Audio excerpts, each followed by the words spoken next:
Comment tout cela a-t-il commencé entre les Nerbosques et les Braken? Est-ce qu'on signait par écrit? Oui, messire, assura le garçon, mais certaines chroniques ont été rédigées par leur maître et d'autres par les nôtres, des siècles après les événements qu'elles ont l'ambition de rapporter. Cela remonte à l'âge des héros. Les Nerbosques étaient rois en ce temps-là. Les Braken étaient des nobliaux renommés pour leur élevage de chevaux. Plutôt que de payer au roi son juste dû, ils employèrent l'or que leur rapportaient les chevaux pour engager des épées et le renverser. Quand cela est-il arrivé? 500 ans avant les Andales. 1000, s'il en faut croire l'histoire véritable. Seulement, nul ne sait quand les Andales ont traversé le détroit. L'histoire véritable dit que 4000 ans se sont écoulés depuis lors, mais certains maîtres affirment qu'il n'y en a que 2. Au-delà d'un certain point, toutes les dates s'embrouillent et se mélangent, et la clarté de l'histoire cède la place à la brume des légendes. Il plairait à Tyrion, celui-là. Il pourrait causer du crépuscule à l'aube à discuter de livres. Un moment, son amertume vis-à-vis de son frère fut oubliée, jusqu'à ce qu'il se souvînt ce qu'avait fait le lutin. Alors vous vous disputez une couronne que l'un de vous a prise à l'autre au temps où les Castrales tenaient encore Castral Rock. Est-ce là la racine de tout? La couronne d'un royaume qui n'existe plus depuis des millénaires? Tant d'années, tant de guerres, tant de rois. On pourrait penser que quelqu'un aurait conclu une paix. Certains l'ont fait, messire. Bien des certains. Nous avons eu 100 paix avec les Braken. Nombre d'entre elles scellées par des mariages. Il y a du sang de Nerbosque dans chaque Braken et du sang de Braken dans chaque Nerbosque. La paix du vieux roi a duré un demi-siècle, et puis une fraîche querelle a éclaté, et les vieilles blessures se sont rouvertes et ont recommencé à saigner. C'est ainsi qu'il en va toujours, dit mon père. Tant que les hommes se souviendront des torts causés à leurs ancêtres, aucune paix ne durera jamais. Aussi nous continuons siècle après siècle et nous haïssons les Braken et ils nous haïssent. Mon père assure que cela n'aura jamais de fin. A Dance with Dragons, intégrale 5. Jamie.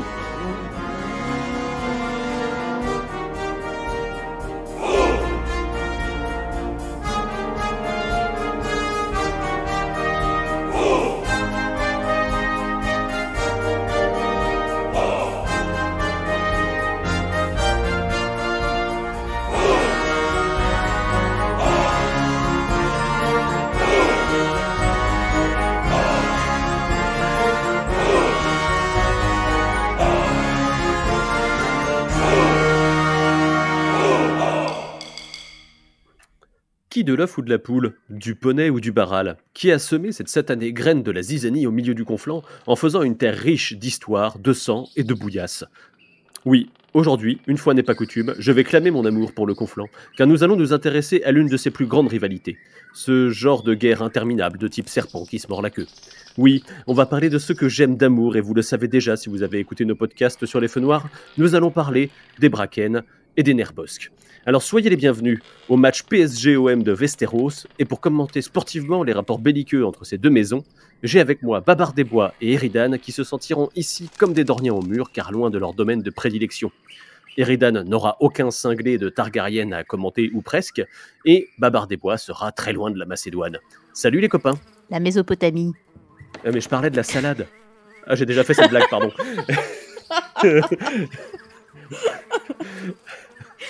C'est pas grave, c'était très bien. Du coup, on n'a pas entendu Eridan. Qu'est-ce que tu as dit, Eridan? Coucou les gens, et merci beaucoup Chris pour cette invitation au milieu de la boue. Et on va commencer tout de suite dans le vif du sujet. J'imagine que vous êtes tous les deux team Nerbosque et que je vais être le seul à faire un peu de « Allez, les Braken, ils sont pas si mal de l'autre côté ». Évidemment. Alors, spoiler, oui.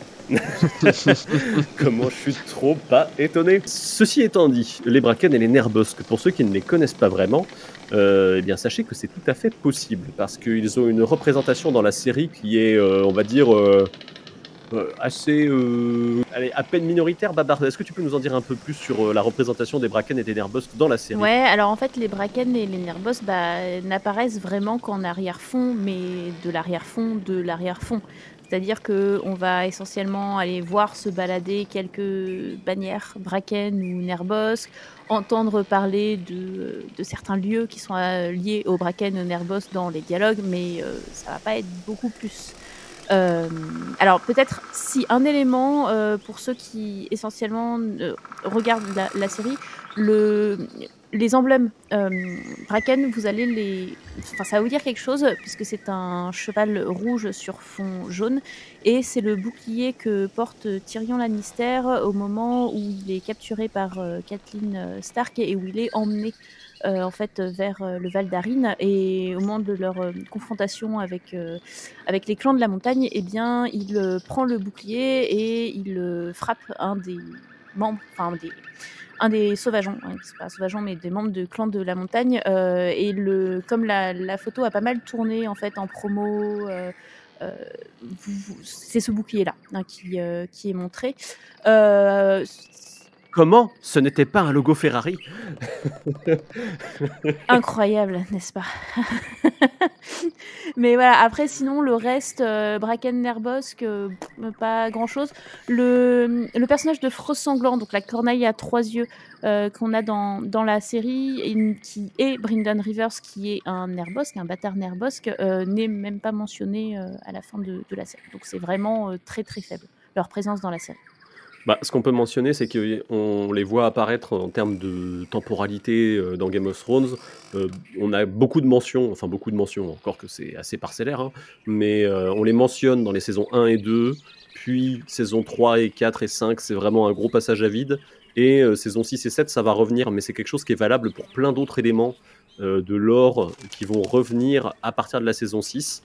On va globalement se concentrer sur les Stark, les Lannister, les Baratheon et les grosses maisons dans les saisons 3 à 5, et du coup c'est vraiment arrivé à la 6e saison qu'on va remettre un petit peu de tout ça. Donc c'est le moment aussi, on le mentionnait en préparant l'émission, où Sansa et Jon vont faire le tour de toutes les maisons du Nord, où on va se retrouver à l'île aux ours avec les suites qu'on connaît, puisque pour le coup Bella Ramsay va tellement marquer les esprits en tant que Mormon, que Lady Mormon, que du coup on va la voir revenir dans la saison 8. Donc voilà, et on va passer à Volantis, enfin tout ça, donc le lore revient vraiment à partir de ce moment-là, mais il est assez absent. Donc voilà, juste pour conclure, les Bracken et les Nerbosque apparaissent de manière un peu succincte dans la série. On va les voir finalement plus dans House of the Dragon, mais ça va être le cas de pas mal de petits bouts de lore comme ça qui vont être au final...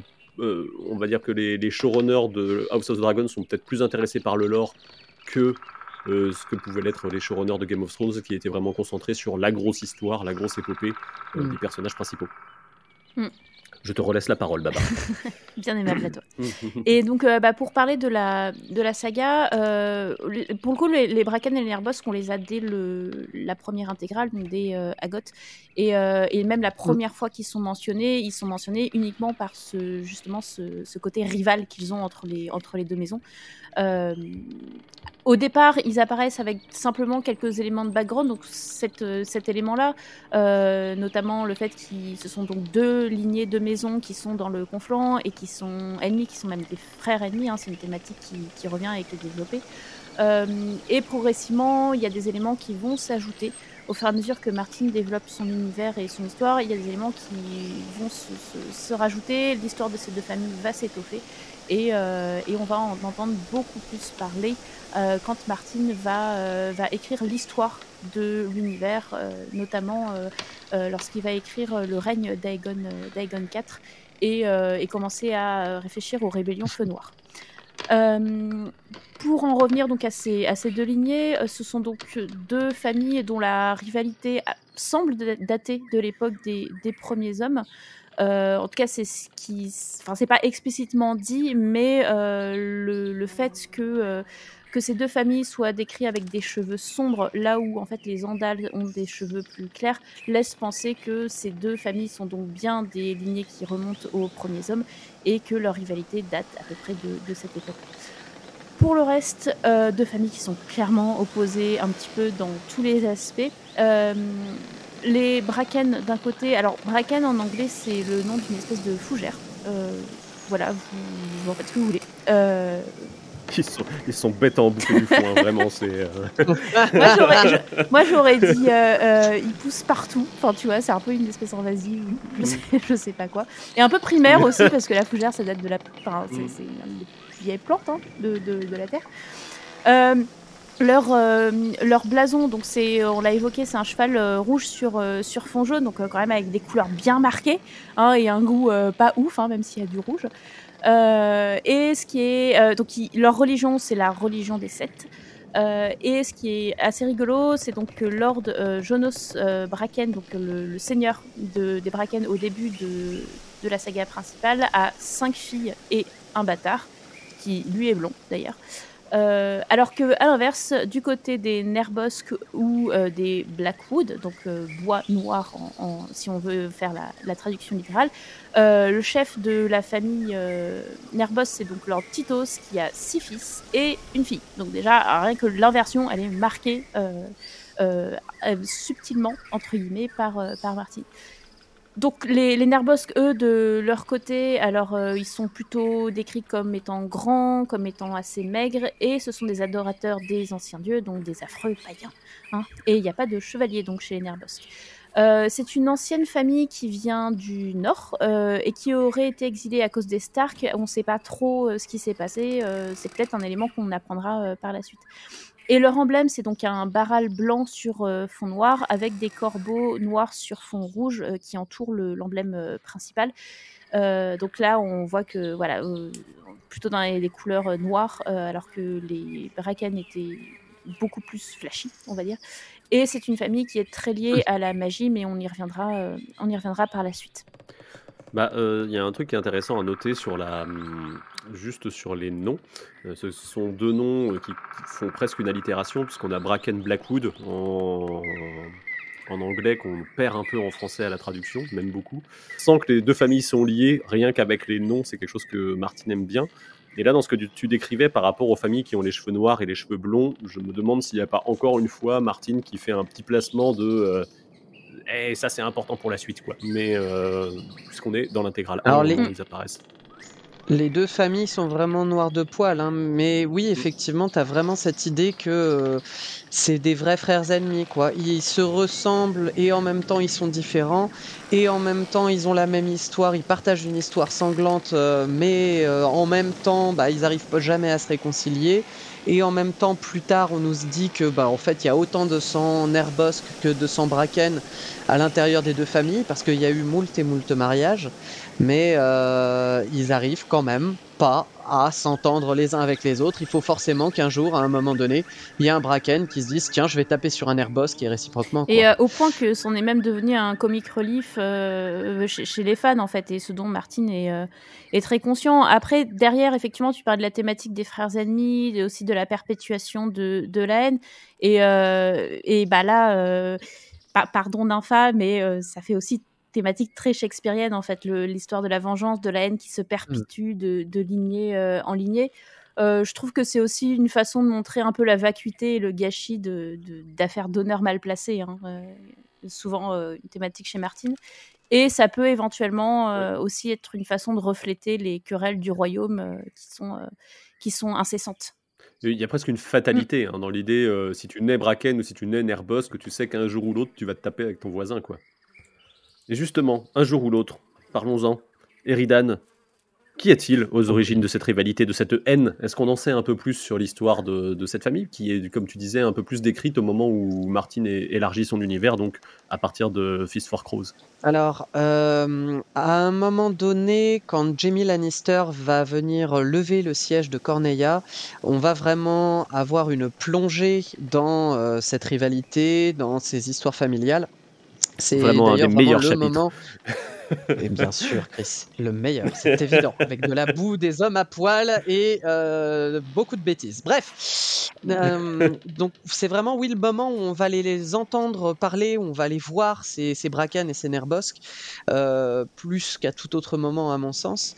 Et il y a un récit légendaire qui nous est donné par un personnage, donc par Oster Nerbosque, qui explique que la légende au sein de sa famille, c'est de dire qu'à l'âge des héros, les Nerbosques étaient des rois et les Bracken étaient leurs vassaux, mais que comme ils étaient déloyaux, parce qu'ils étaient devenus de plus en plus riches grâce au commerce de leurs chevaux, ce qu'on retrouve sur leurs armes, sur leurs blasons, et ben les Bracken, au bout d'un moment, leur déloyauté, elle se traduit par le fait d'engager des mercenaires et de renverser leur souverain Nerbosque pour prendre leur place. Sauf que Oster Nerbosque est un érudit et que il a un peu de recul sur ce qu'il nous raconte, et la dernière chose qu'il nous balance lorsqu'il raconte cette légende, c'est les Bracken ont eux aussi une histoire similaire, mais complètement inversée, là encore. C'est-à-dire que chez les Bracken, on racontera plutôt que les Nerbosk étaient les vassaux, que les Braken étaient les rois et que les Nerbosk ont été des vassaux déloyaux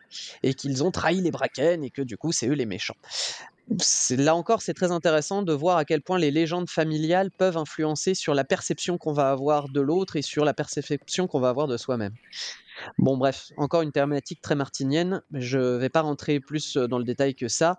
La légende reste légende, mais la vendetta, elle, se perpétue encore et toujours. On a toujours cette haine, cette perpétuation de la guerre qui revient chez Martine, quoi qu'on fasse.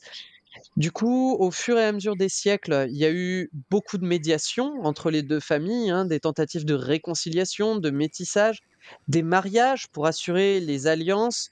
On espère que ça va durer chaque fois et en fait, à chaque fois, comme on le disait, bah, ça échoue parce que les Nerbosk et les Braken, avec justement cette espèce de lore, cette espèce de légende qui plane au-dessus d'eux, se sentent obligés de se remettre sur la tronche à chaque fois. Ça peut même prendre des aspects très mesquins parce que justement, il y a une phrase dans ce chapitre-là, moi, qui me fait toujours beaucoup rire, où Titos Nerbosk, qui est censé être quand même... Enfin, on a l'impression de quelqu'un d'assez subtil à la limite, enfin, en tout cas d'un petit peu plus classe que son voisin Braken, qui passe vraiment pour un gros dégénéré dans ce chapitre-là. C'est peu de le Mais dire. Titos Nerbosk arrive quand même à te sortir une phrase complètement masculiniste et viriliste à souhait, en mode hein, Jonos Braken, il n'a pas été assez homme pour engendrer des fils. Et là, tu te dis, ah oui, d'accord, ça va se loger même là. Leur rivalité, oui, comme tu disais Babar tout à l'heure, elle est telle que le simple fait qu'il y en ait un qui ait 6 filles et un bâtard, c'est moins bien que celui qui a 6 garçons et une fille. Donc on a quand même une rivalité qui, par certains aspects, est extrêmement mesquine, extrêmement stupide, et qu'on va retrouver, en fait, qui va émailler l'histoire de Westeros, et ça c'est un autre point qui est assez intéressant, c'est que vraiment chaque fois qu'il y a un conflit dans le conflant, tiens, ça fait une belle Oh, allitération là aussi, joli. chaque fois qu'il y a un conflit dans le conflant, Bracken et Nerbosk vont chacun choisir un camp. Bon, quand c'est le conflant qui se fait envahir par Tywin Lannister et que en face il y a les Tully qui résistent, là par contre ils sont pas complètement neuneux, ils prennent le parti des Tully histoire de défendre leur bout de terre eux aussi parce qu'ils savent que sinon ils vont se faire marcher dessus. Il y a d'ailleurs Edmure Tully qui a une phrase très juste à ce sujet et qui dit a-t-on jamais vu les Nerbosk et les Bracken s'accorder sur rien à moins de l'évidence? Bah oui, quand t'as un ennemi extérieur qui te tombe dessus, il vaut peut-être mieux s'allier. Mais t'as des fois où les Bracken et les Nerbosk sont suffisamment stupides pour se dire oh, un envahisseur, bah vas-y, viens, l'autre il a choisi l'autre camp, il a choisi de résister, moi je vais aider les envahisseurs. C'est déjà arrivé. Du coup, les Bracken vont rejoindre un bord, les Nerbosk vont rejoindre l'autre bord dès qu'il y a une guerre. Et généralement, les Bracken, parce que Martin ne doit pas les aimer beaucoup, les Bracken rejoignent systématiquement le parti des méchants ou des mauvais ou des perdants. Et les Nerbosk, à l'inverse, vont plutôt rejoindre le parti qu'on va identifier, nous lecteurs, comme le parti des gentils, le parti des vainqueurs. D'où le fait que la plupart des gens préfèrent les Nerbosk, en fait. Voilà, tout simplement. On se fait manipuler Beaucoup par aussi, Martine. oui. Alors que bon, vaut mieux bien aimer les bons gros losers quand même. Hein. Non, clairement, les plus losers du lot, c'est les Bracken, effectivement. C'est ce que je disais tout à l'heure. Tu vois, il y a une invasion Ferney qui a lieu 100 ans avant la conquête d'Aegon. Les Bracken vont rejoindre les Ferney, très bêtement, et les Nerbosk vont résister. Voilà. Au moment de la conquête, les deux vont rejoindre Aegon, parce que les deux, à cette époque-là, détestent les Ferney. Par contre, au moment de la guerre de la foi, qui a lieu 50 ans après environ, c'est un petit peu plus compliqué. Là, on a un Bracken qui est dans la garde royale de Mégor. Les Nerbosk sont pas trop concernés par la guerre de la foi parce qu'ils ne font pas partie de ceux qui suivent la religion des Sept. Du coup, à ce moment-là, on ne sait pas trop. Il n'y a pas de ligne très claire chez les Bracken et les Nerbosk sur cette guerre-là. Au moment du Grand Conseil de 101, on a les Nerbosk qui vont soutenir Laenor, les Velaryon et Rhaenys Targaryen contre Viserys. Pour une fois, ils vont perdre. Les Bracken, c'est pas précisé. Après, on se doute qu'ils ont dû soutenir le parti de Viserys, ne serait-ce que pour dire qu'ils n'étaient pas d'accord avec les Nerbosques. Bref, vraiment, on a deux familles qui, dans leur histoire, vont chercher à chaque fois à tirer la couverture à eux, et on le reverra encore après la danse, lorsqu'on reparlera d'après la danse. Encore à ce moment-là, les Bracken prennent un camp, c'est tout de suite les Nerbosques qui vont prendre l'autre, quoi. Est-ce si étonnant, finalement, hein, des Bracken d'un côté, des Nerbosques de l'autre. Alors, qu'est-ce qui se passe pendant la danse, Babar? Alors, comme vous en doutez, du coup, il y en a un qui va choisir le camp des Noirs et l'autre qui va choisir le camp des Verts. Donc, avec ce qu'on a dit, on vous laisse imaginer lequel est du côté des bons, hein, donc le côté de Rhaenyra, et lequel est du côté des mauvais, donc le parti de Aegon. Bref. À votre avis, qui est le plus gros loser entre les deux? Voilà, et on va pas du tout détailler ce qui se passe pendant la guerre. Voilà, retenez simplement qu'il y a plein de personnages vraiment cool. On verra lesquels seront adaptés et on verra dans quelle mesure ce qu'il y a dans les livres sera adapté. Mais simplement, un peu avant la danse des dragons, donc le conflit, il y a un duel d'héritiers pour savoir qui va épouser Rhaenyra avant donc qu'elle épouse finalement Laenor.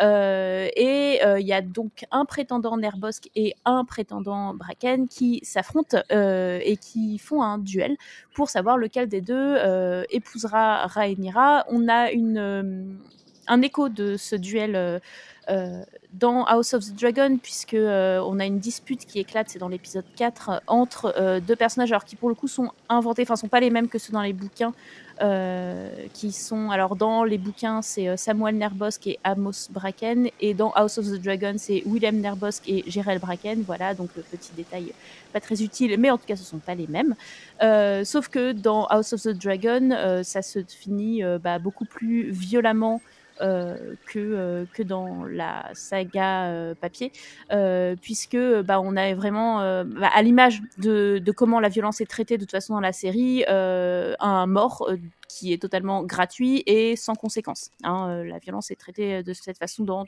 toute la série, ce qui n'est pas du tout le cas des livres. Donc voilà. À ceci près que je pense que là, si tu me permets une petite incartade, je pense que ce duel, d'une part, c'est un clin d'œil à l'endroit où il est placé, et puis il sert à introduire, on va dire, le comportement de Boros Baratheon, dont on a parlé dans le podcast sur les Baratheons, beaucoup plus tard dans la même saison, et ça permet d'une part d'introduire le lieu, et aussi son maître, qui est quand même pas ouf d'un point de vue du respect des lois de l'hospitalité, quoi. Ouais, non, ça c'est clair. Dans la série, c'est encore Bormund à ce moment-là. Hein. Oui. Dans la série, c'est encore Bormund qui tient calmi. Ok, bon alors j'ai rien dit. Et ouais, enfin, je suis totalement le clin d'œil aux fans, et du coup, c'est aussi intéressant de voir ce que ça dit aussi des showrunners, en particulier de Ryan Condal, où on sent qu'il y a vraiment, c'est quelqu'un qui vient avant tout d'un background de fan de l'univers de Martin, et on le sent. Et c'est quelqu'un qui connaît les théories des fans, qui sait ce qui va leur plaire, et on parlait du fait que la rivalité entre Bracken et Nerbosque était devenu un comic relief. Enfin, c'est le cas. Enfin, c'est pas vraiment pas un comic relief, mais en tout cas, il y a ce clin d'œil-là. Hein. Quand tu dis à un fan Trône de Fer, Bracken, Nerbosque, il va tout de suite parler. Enfin, ça va tout de suite lui dire, oui, cette rivalité, ce conflit millénaire qui ne change pas. Donc voilà, je trouve que ça en dit pas mal sur Ryan Condal et sur son rapport à l'univers de Martin.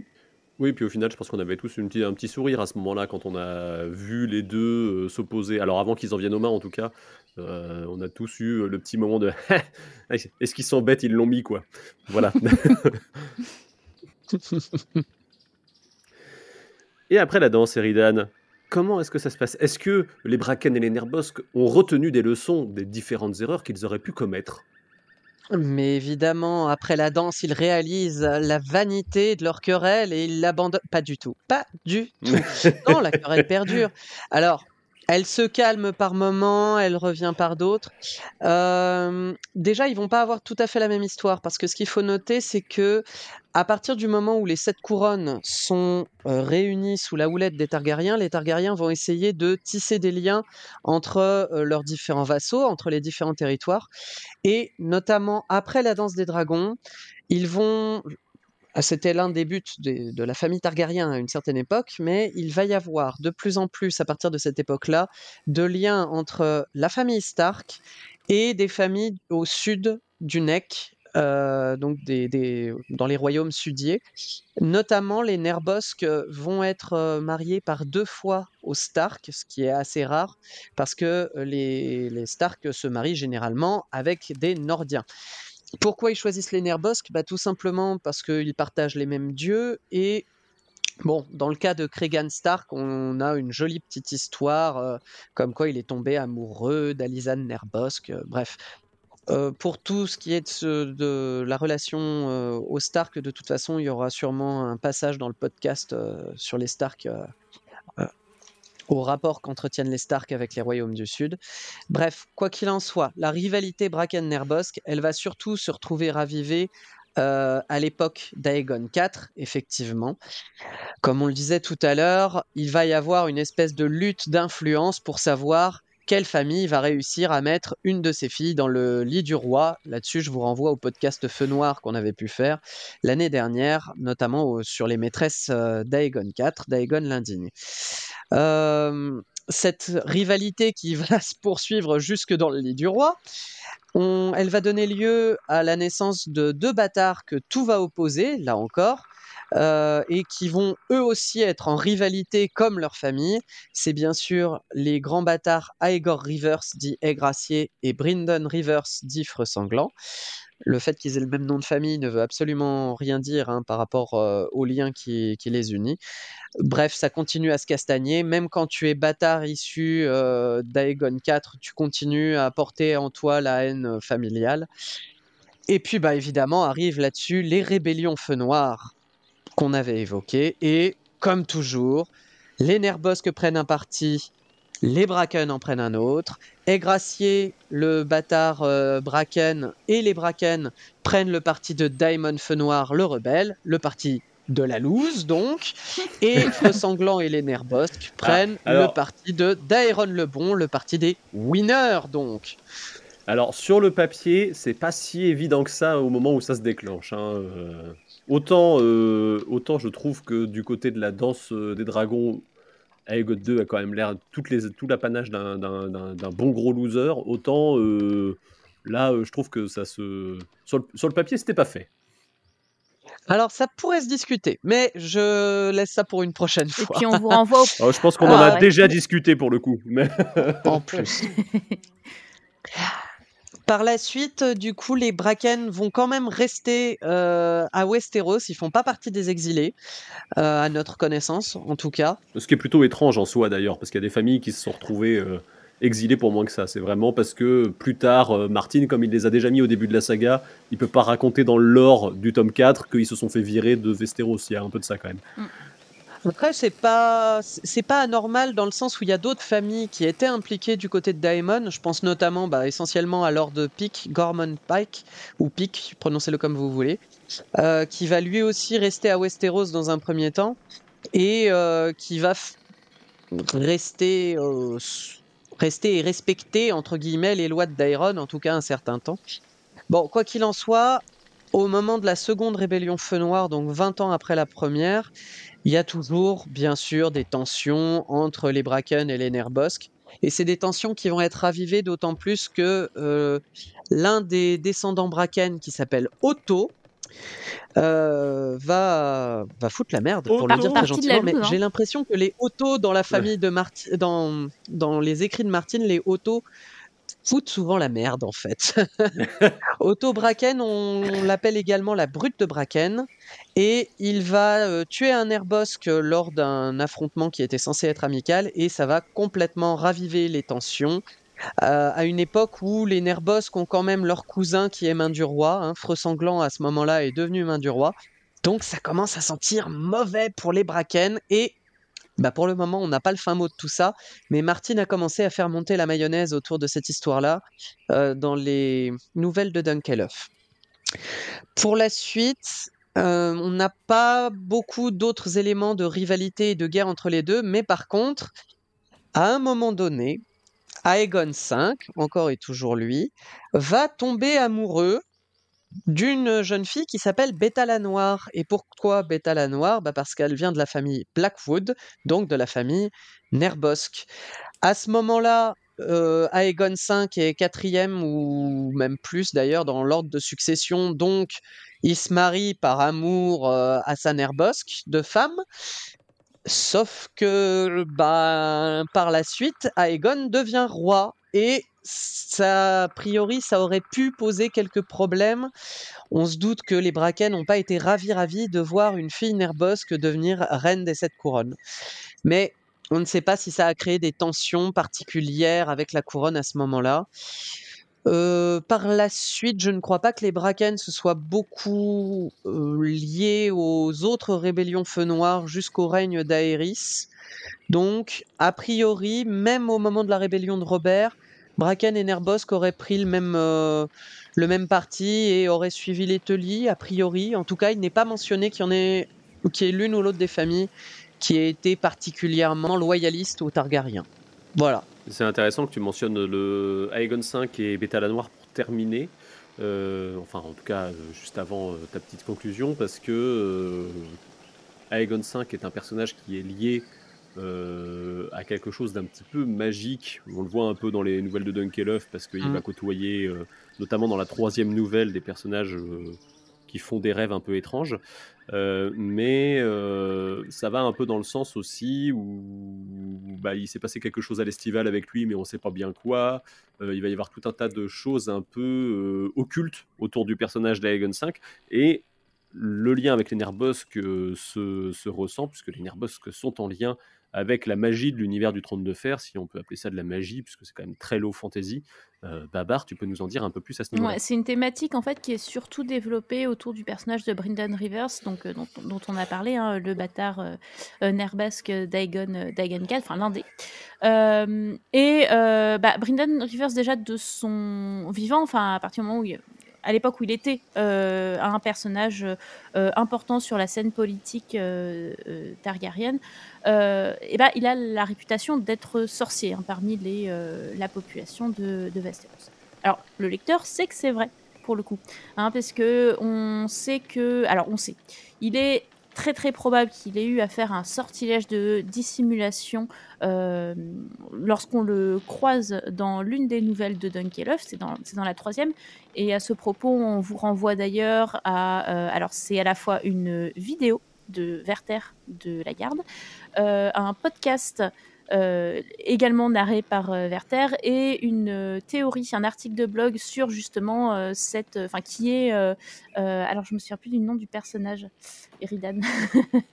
Maynard Prune. Oui. Donc, autour du personnage de Maynard Prune, qui est-il vraiment ou pas. Et l'autre élément qui fait que le lecteur sait en fait que... Avant d'aller lire ce truc-là, lisez Oui, la 3e c'est nouvelle de Dunkelhoff Oui, quand même. oui. C'est un impératif. Hein. Et effectivement, oublié de préciser. Et donc l'autre élément qui fait que on sait, nous lecteurs, que le personnage de Brynden Rivers a un lien avec la magie, c'est que en fait c'est lui, la corneille à 3 yeux, hein, le dernier verre-voyant qu'on croise dans A Dance with Dragon, et qui serait donc un change-peau.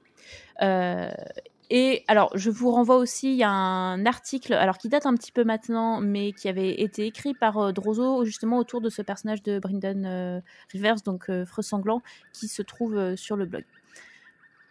C'est pas le seul Nerbosque qui est lié à la magie, et il faut revenir à un personnage alors bien plus ancien, qui date même d'avant la conquête d'Aegon, qui est le personnage d'Agnès Nerbosque, qui était dirigeante de la maison Nerbosque à l'époque de l'invasion du Conflent par les Fernets. Et au moment où en fait les Fernets en fait sont dirigés par les Chenus, hein, vous savez, cette dynastie qui a construit Arenral. Et donc, qu'est-ce qui se passe avec ce personnage d'Agnès Nerbosque? Alors, elle essaye de lutter contre l'invasion des Fernets, mais c'est un échec, hein, ça n'a pas très bien marché. Elle est finalement capturée et livrée à Arvin Chenu, qui exécute ses enfants, mais Agnès Nerbosk donc, ne se laisse pas du tout déstabiliser par cet accès de violence. Et en fait, elle fait une sorte de prophétie en fait, à Arvin Chenu en disant que sa lignée noire finira dans le sang et le feu. Et elle est finalement exécutée par Arvin Chenu. Et cette prédiction, prophétie, est en fait réalisée au moment de la conquête d'Aegon, puisque le dernier roi Chenu est en fait cramé dans le château d'Arenral par Aegon et Balerion, qui s'en prend et qui fait fondre littéralement le château. Eridan ? Après, il faut peut-être rappeler que dans ce cas-là, la prophétie semble être une légende familiale qui a peut-être un but très politicien. C'est évoqué en tout cas dans c'est évoqué en tout cas dans le texte de Toif, dans le texte des origines de la saga, qu'il n'est pas impossible que ce soit une légende inventée a posteriori. Mais c'est vrai que ça vient rajouter tout un contexte magique autour des Nerbosk. Ça, plus le fait que Titos Nerbosk a un grand manteau de plumes de corbeau. Hein, le lien avec les Barral aussi, on l'a dit, qui étaient sur leur blason. On retrouve quand même Brynden Rivers en train de se faire dévorer par un Barral, pardon. Ça vient rajouter tout un contexte magique autour des Nerbosk. On peut même se demander si le lien des Targaryens avec les dragons n'aurait pas été réveillé par le mariage finalement de Aegon V avec Beta la Noire. Est-ce que c'est pas ça qui aurait fait que d'un seul coup les Targaryens recréent un lien avec la magie, à moins que ce soit la pratique de l'inceste des Targaryens qui recommence sous le fils d'Aegon V, qui recommence avec Jaehaerys II. Est-ce que c'est ça qui va réveiller le lien magique des Targaryens avec les dragons? Je ne sais pas, mais en tout cas, je suis très ravi d'avoir réussi à replacer les Targaryens dans un podcast qui n'était pas prévu pour ça. Et tu ne paies rien pour attendre, parce que on va pouvoir commencer à parler un peu des inspirations, et sans doute que Babar va pouvoir nous parler de Macédoine. La salade, toujours. La Ouais, salade. c'est ça, cache-toi. Donc, alors vous allez être un peu déçus pour les Bracken et les Nerbosk, mais vous n'allez pas rester 2h30 à écouter les inspirations, puisqu'en fait, il y en a pas vraiment de précises. L'idée vraiment de ces deux branches, de ces deux familles ennemies, c'est une thématique qu'on retrouve pas mal dans la littérature, notamment avec, par exemple, les Montaigu et les Capulet. Hein. On parlait de Shakespeare et de thématiques shakespeariennes.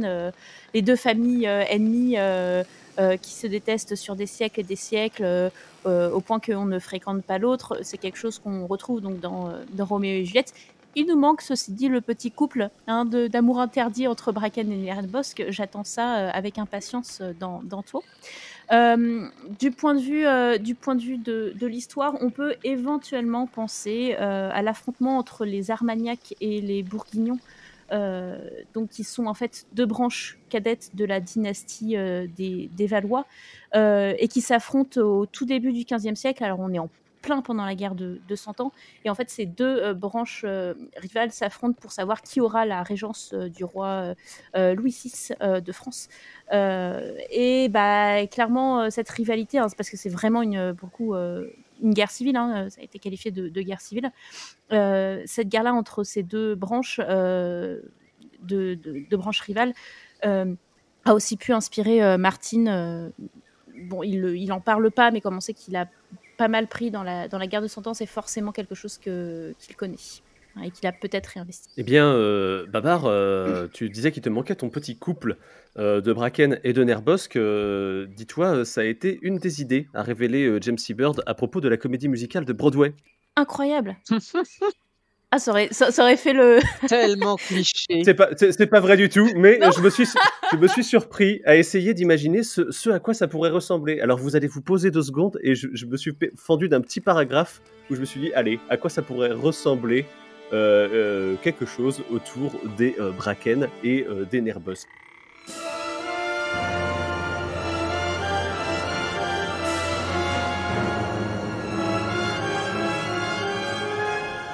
Imaginez le rideau qui se lève sur Corneilla une nuit d'été, 700 ans avant la conquête.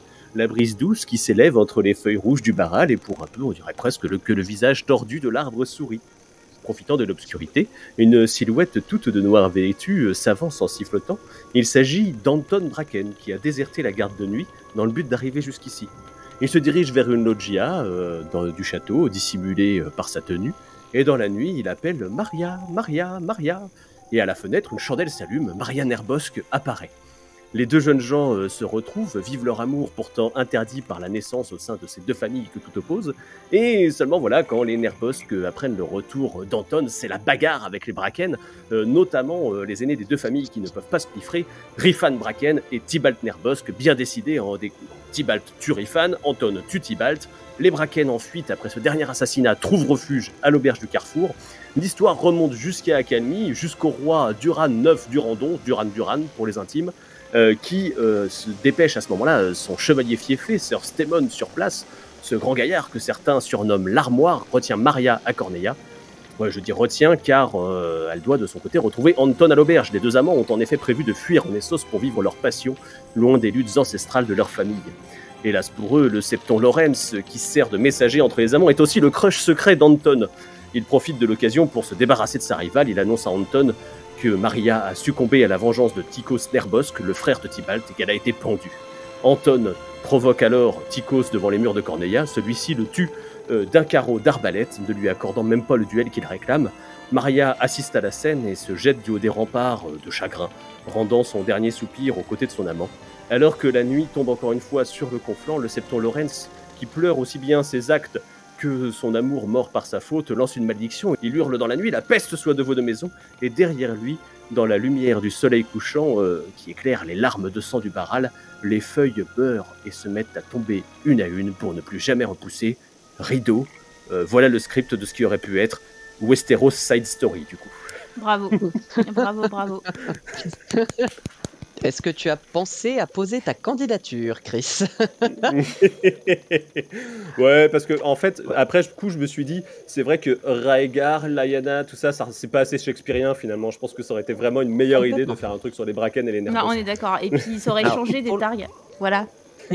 Et pour le coup, on a quand même une évocation de cet amour interdit. Il y en a quand même eu un, puisque dans l'histoire du Conflant, on a la famille Le Juste à un moment donné qui a dirigé l'ensemble du Conflant, qui a régné sur tout le Conflant, et l'ancêtre de la famille Le Juste, le fondateur de cette lignée, c'était un bâtard, figurez-vous, encore un, Benedict Rivers, qui était né d'une idylle interdite, évidemment, entre un ou une Nerbosque et un ou une Bracken.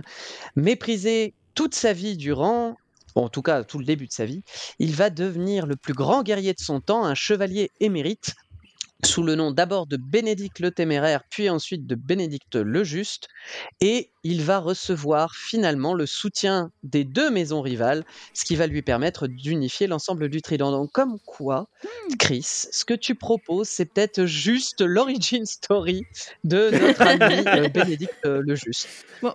Ouais, alors je pense que par contre, pour des raisons de droit d'auteur, pour pas me faire poursuivre par les ayants droit de Stephen Sondheim et de Leonard Bernstein, il faudra quand même changer les noms que j'ai empruntés à West Side Story dans l'histoire. Mais oui, enfin, eux-mêmes, ils ont légèrement pompé sur Shakespeare, j'ai l'impression, par certains aspects, non? mais il est passé dans...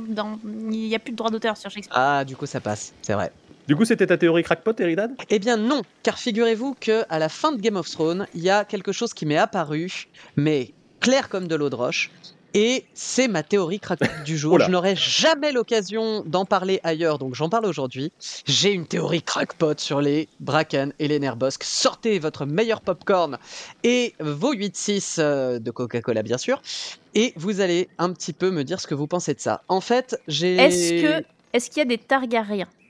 Bien entendu qu'il y a des Targaryens. Comment pourrait-il ne pas y avoir des Targaryens? Oh là là là là là là. Est-ce que vous vous rendez compte, chers auditeurs, à quel point ce podcast pouvait être très court et qu'il est en train de se rallonger juste avec nos fantasmes? Mais complètement.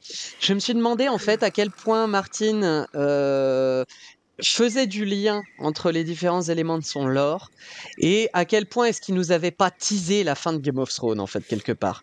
Parce que, suivez-moi bien, Oh là là. Les Nerbosques représentent la tradition ancestrale des premiers hommes, le Barral, le corbeau, la corneille, tout ça, tout ça.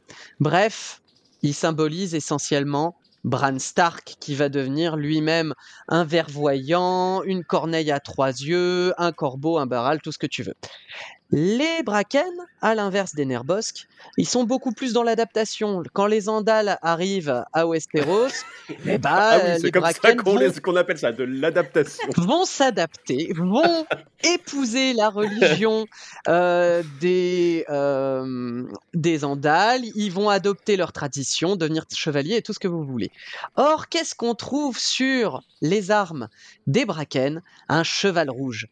Qui est associé au cheval? Qui est associé au rouge, de manière générale? Eh bien oui, c'est Arya Stark, elle a un cheval blanc à la fin. pas du tout. C'est Daenerys.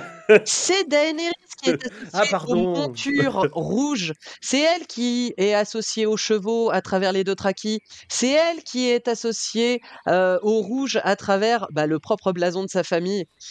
Et c'est elle qui est associée aussi aux capacités d'adaptation face à des invasions, puisqu'elle épouse les traditions des Dothraki, puis les traditions des Cartiens, puis, bon, pas les traditions de la BDCR, ça par contre, elle n'y arrive pas trop. Mais bref, du coup, est-ce que la défaite sanglante de Daenerys n'était pas préfigurée à travers le blason des Bracken? Et est-ce que la victoire de Bran n'était pas préfigurée à travers le blason des Nerbosques? Moi, je pense que c'est complètement pété comme théorie, mais ça me fait beaucoup marrer de me dire que Martin a peut-être très éventuellement pu penser à ça. Ça me fait beaucoup rire. Bref, voilà, c'était ma théorie crackpot sur les Bracken et les Nerbosques. Voilà, et si vous voulez plus de théories crackpot, envoyez vos sous à la garde de nuit. À la garde de nuit sur le Hello Asso. Non, mais alors après, si vous voulez, un jour, on fera un podcast exclusivement constitué de crackpot. Ça, c'est pas un problème, ça doit pouvoir s'arranger. Ceci étant dit, si tout ce qui est théorie autour de la magie, des Nerbosques et tout ça, il y a aussi une théorie avec... alors, je ne me souviens plus comment elle s'appelle, mais c'est une espèce de gros complot autour de l'œil-dieu. Qui reprend à la fois les Hightower, les hommes verts qui pourraient peut-être vivre sur l'île de l'œil-dieu, les Nerbosques, enfin bon, tout un tas de trucs, quoi, la corneille à 3 yeux et tutti quanti. Je retrouverai le lien et je vous le mettrai en source, je vous le mettrai en description plutôt. Toujours est-il que, bon, bah voilà, vous avez compris, les Bracken et les Nerbosques, on a tellement peu d'éléments qu'on peut bien inventer tout ce qu'on veut, mais il y a quand même quelque chose d'assez iconique dans ces deux familles, suffisamment en tout cas pour qu'on ait envie d'inventer des choses dessus. Et c'est pour ça que dans le conducteur, il y a une question: quel Bracken est-ce que tu aimes d'amour? Moi, de mon côté, je crois que les Bracken que j'aime le plus sont tous ceux que j'ai pu inventer dans mes parties de jeux de rôle. J'ai fait beaucoup de jeux de rôle et de GN qui se déroulaient autour de ces personnages. Et je pense qu'aujourd'hui, ça ne ressemble plus beaucoup aux personnages que Martin avait inventés, même pour la brute de Bracken, mais ils me font toujours beaucoup rire. Notamment parce que j'ai quand même emprunté à Martin pour les caractériser un certain sens de l'incompétence et une certaine envie de les tarter. Donc voilà, c'était pour répondre à la question de mon Bracken préféré. Et toi, Babar? Joker? Non, j'avoue que... Alors Babar a mis dans le conducteur aucun, ils sont tous nuls. Mais Allez, Voilà. Babar. Non, j'avoue qu'il y en a aucun qui m'a vraiment marqué ou voilà, plus que ça. Donc je laisse la parole à Eridan. Moi, j'aime beaucoup tout ce que Martin a commencé à construire autour de Otto Bracken. Franchement, je sens qu'il y a du potentiel. J'aimerais beaucoup voir la suite. Je sais pas si on aura l'occasion de la voir un jour. Ça me plaît énormément. Mais je pense que ma Bracken préférée, je vais encore aller du côté des femmes, décidément, mais c'est Bethany Bracken, c'est-à-dire la deuxième fille Bracken qui passe dans le lit d'Aegon IV, parce que son histoire, toute courte qu'elle soit, toute résumée qu'elle soit, en tout cas dans les éléments que Martin nous a donnés, son histoire, c'est complètement une adaptation de l'histoire de Catherine Howard, qui a été la 5e femme d'Henri VIII d'Angleterre. Et c'est une histoire que je trouve absolument tragique. C'est déjà une histoire qui que je trouve assez touchante dans la réalité historique et que je trouve tout aussi touchante, entre guillemets, euh, dans, dans l'histoire du Trône de Fer, en tout cas. Donc voilà, Bethany Bracken, j'ai une petite compassion pour elle qui me la rend vaguement sympathique. Voilà. Eh ben, on va passer à la case d'en face, du coup. Chez les Nerbosques, j'ai l'impression que vous avez plus de sympathie pour les Nerbosques, il y a plus de facilité à trouver des personnages. C'est étonnant. Allez, Babar, on va te donner la parole en premier, puisque tu t'es tu sur les Bracken. Tout à fait. Bah, du coup, pour compenser, j'en ai 2 en fait chez les Nerbosques. Donc moi, je pense que ça compense. J'en ai même 3. Non, on n'appelle pas ça compenser, on appelle ça déséquilibrer. Non. Compensation. Allez, 3 pour le prix d'un. 2-0. Donc, je vous avais parlé de Agnès Nerbosque quand j'ai parlé des liens entre les Nerbosques et la magie. Du coup, ça fait partie des personnages que je trouve assez intéressants. Et bon, on n'aura pas plus de développement a priori pour ce personnage-là, mais bon, voilà, ça fait partie des personnages qui présentent une force de caractère que je trouve assez intéressante et plaisante. Il y a aussi un autre personnage, et pareil, je vais beaucoup la développer parce que pour le coup, c'est un personnage qui a surtout son importance pendant la danse des dragons et qu'on n'a pas encore vu. C'est Ali la Noire, donc Alizane Nerbosque, donc femme de la maison Nerbosque qui a un rôle quand même assez important pendant la danse des dragons et même par la suite et qui se lie avec un Stark, mais je pense que ça fera partie des éléments qui seront développés dans la série, donc je n'en dis pas plus. Et puis parce qu'on me dit jamais 203, j'aime bien Feu Sanglant aussi, voilà. Mais tu l'as déjà dit quand on a fait le truc sur les feux noirs. Ça s'appelle de récupération. Promis, la prochaine fois, on vous fait un truc où on parle de la culture du maïs dans le Val d'Arin, comme ça au moins on est sûr qu'on parlera pas d'eux. Mais ça va être un bel échec, la culture du maïs dans le Val d'Arin. Bon, peu importe. Et toi, Eridan? Alors, effectivement, moi, Feu Sanglant, gros crush dessus aussi, hein, évidemment. C'est the personnage quand même un petit peu quand on parle du Trône de Fer. Après, là encore, j'aime beaucoup Beta la Noire parce que elle a du caractère, a priori, de ce qu'on en sait. Épouser Aegon V, ça a l'air d'être vachement cool sur le papier. Voilà, c'est un personnage que j'adorerais voir dans une nouvelle de Martine et que là encore on ne verra sûrement jamais. Et je trouve ça bien dommage. Mais bon. Après, il faut quand même rappeler, vraiment, en cherchant un Nerbosque que j'aimais bien, c'est là où je me suis aussi rappelé que les Nerbosques avaient aussi leur lot de gros cons et que même Titos Nerbosque, pour ce qu'il peut avoir de sympa, je trouve quand même que c'est un gros con, pour le dire très franchement. Mais il y a son fils Auster que je trouve mignon pendant les quelques paragraphes où on voit une espèce de grande godiche un peu érudite qui devient en plus l'otage de Jaime, ce qui est pas très rassurant comme statut social. Donc lui, il a un petit peu ma sympathie aussi quand même, parmi les personnages qu'on a quand même vraiment le temps de voir et le temps d'explorer un petit peu, quoi. Et toi-même, Chris, as-tu un chouchou Nerbosque? Moi, vous avez déjà dit un peu tout le monde, alors du coup, ça va devenir un peu compliqué. Moi, je noterais juste, pour les gens qui veulent être attentifs à la suite des prochaines saisons, il y a un personnage qui s'appelle Benjiko, enfin Benjicot, j'imagine en anglais, ou en tout cas, qui s'appelle aussi Ben le Sanglant ou Bloody Ben, qui m'a l'air d'être un personnage intéressant parce que je trouve que il y a une espèce de bascule qui s'opère avec lui, comme son surnom l'indique, hein, c'est-à-dire que pour une fois, peut-être la personne la plus agressive n'est pas forcément du côté des Bracken. Donc voilà. Eh bien voilà, c'est tout pour aujourd'hui. Et la prochaine fois, on se retrouvera avec Yodabor pour discuter peut-être des Manderly, peut-être de ces gros bâtards de Celtigar. Enfin, on a aussi les Stark en embuscade, alors tout est possible. D'ici là, dites-nous dans quelle équipe vous vous trouvez. Est-ce que vous êtes plutôt Team Brack, I'm Just Ken ou bien Team Black Woody Woodpecker? Que vous ayez la réponse à cette question ou non, n'hésitez pas à nous mettre de vos plus beaux emojis poney et corbeau en commentaire de ce podcast sur YouTube. Et sachez que vous pouvez aussi nous suivre sur les réseaux sociaux et nous soutenir via le Hello Asso de la garde de nuit pour avoir toujours plus de théories crackpot. Tout ceci est évidemment dans la description et on espère que vous vous portez bien où que vous soyez, où que vous nous écoutiez. Et on vous dit à bientôt sur le mur. Ciao ciao.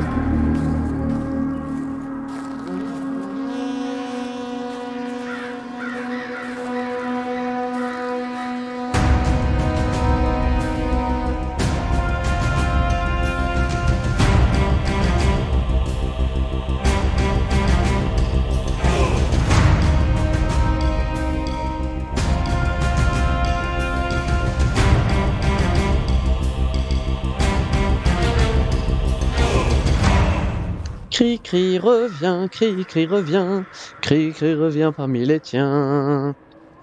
Tout en haut du mur, montre-nous Allô, le allô. chemin, toi qui le connais si bien. Tu sais que tu vas finir en intro du podcast, t'es conscient ou pas? Oui, oui, mais ça me va Offline. très bien. Ah, il était offline, il revient Bon. peut-être.